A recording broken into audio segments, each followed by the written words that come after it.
क्या बीजेपी ने तय कर लिया अपना राष्ट्रीय अध्यक्ष धर्मेंद्र प्रधान या भूपेंद्र यादव नहीं, ये नाम है सबसे आगे।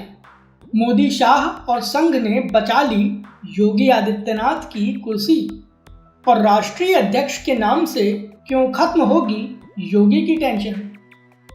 नमस्कार, ये है एनालाइज नाउ और आज हम बात करेंगे बीजेपी के नए अध्यक्ष और योगी आदित्यनाथ के कनेक्शन की, क्योंकि जो नेता बीजेपी का अध्यक्ष बन सकता है उसकी वजह से योगी आदित्यनाथ की राजनीतिक टेंशन खत्म हो सकती है और नतीजा ये भी होगा कि योगी आदित्यनाथ यूपी में एक छत्र राज चलाएंगे। लेकिन आखिर ये नेता कौन है और क्यों योगी आदित्यनाथ की टेंशन खत्म होने वाली है, इन सारे मुद्दों पर आज चर्चा करेंगे। उससे पहले हमारे चैनल को सब्सक्राइब कर लीजिए और नए वीडियो के अपडेट्स के लिए नोटिफिकेशन सेटिंग ऑन कर लीजिए। एक दशक से देश की सत्ता पर काबिज भारतीय जनता पार्टी 2 साल से अपना राष्ट्रीय अध्यक्ष नहीं चुन पाई है।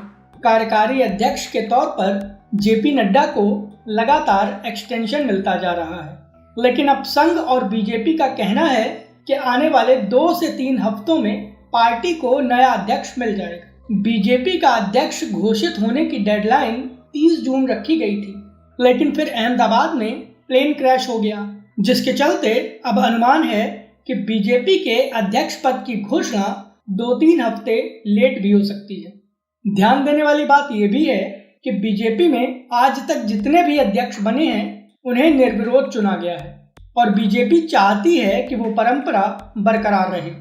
लेकिन ये तो सभी जानते हैं कि संघ और बीजेपी के बीच टसल चल रहा है और संघ चाहता है कि इस बार बीजेपी का अध्यक्ष उनकी पसंद का हो।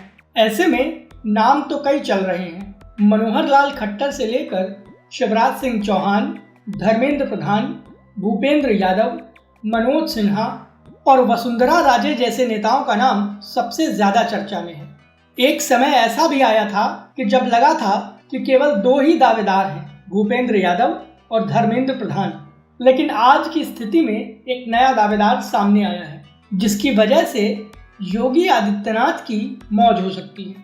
लोकसभा चुनाव में बीजेपी को हुए नुकसान के बाद योगी आदित्यनाथ के प्रशासन पर सवाल खड़े हुए थे और बीजेपी के अंदर से ही कुछ बगावती स्वर सामने आए थे और उन लोगों का कहना था कि योगी आदित्यनाथ को सीएम की कुर्सी से हटा दिया जाए। यूपी बीजेपी में इस अंतर कलह के चलते सीएम योगी को बार बार लखनऊ और दिल्ली के बीच भागदौड़ करनी पड़ी थी, लेकिन उस दौरान पीएम मोदी और अमित शाह की जोड़ी ने सीएम योगी की कुर्सी बचा ली थी।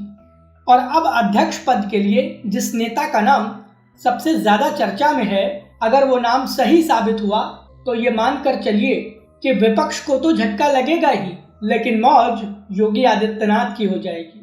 और वो नाम कोई और नहीं बल्कि उत्तर प्रदेश के डिप्टी सीएम और यूपी की राजनीति में बीजेपी के सबसे बड़े पिछड़ों के नेता केशव प्रसाद मौर्य हैं।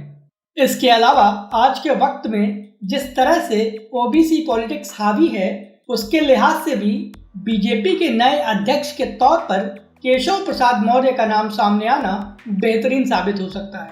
उनके साथ माइनस पॉइंट बस यही है कि वो ज्यादातर पर्दे के पीछे काम करते रहे, जिसके चलते उन्हें सरकार में ज्यादा लाइमलाइट नहीं मिली। संभवतः यही कारण है कि वो 2022 के विधानसभा चुनाव में अपनी ही सिराथू सीट हार गए थे।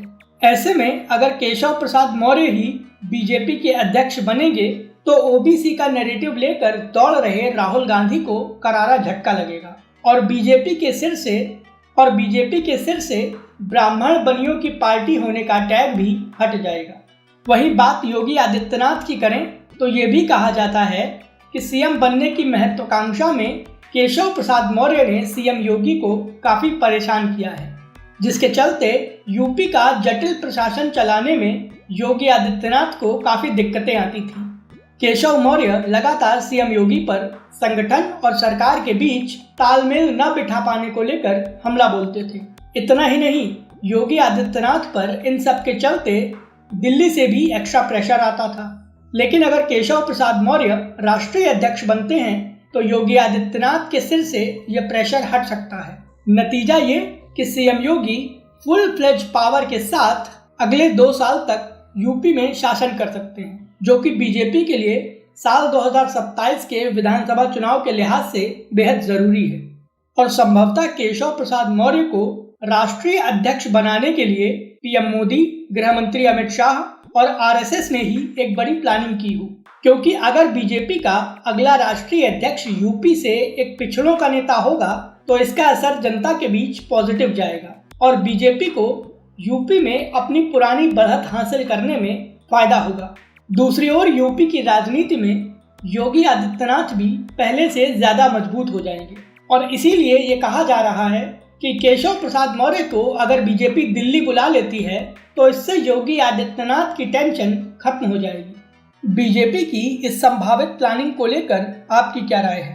क्या केशव प्रसाद मौर्य का राष्ट्रीय अध्यक्ष बनना सही होगा? क्या सीएम योगी को ताकत देकर बीजेपी आक्रामक रणनीति अपनाने वाली है? इन सारे मुद्दों पर आपकी क्या राय है? प्लीज हमें हमारे कमेंट बॉक्स में जरूर बताएं। वीडियो पसंद आया हो तो इसे लाइक करें और हमें सपोर्ट करने के लिए हमारे वीडियो को ज़्यादा से ज़्यादा शेयर करें।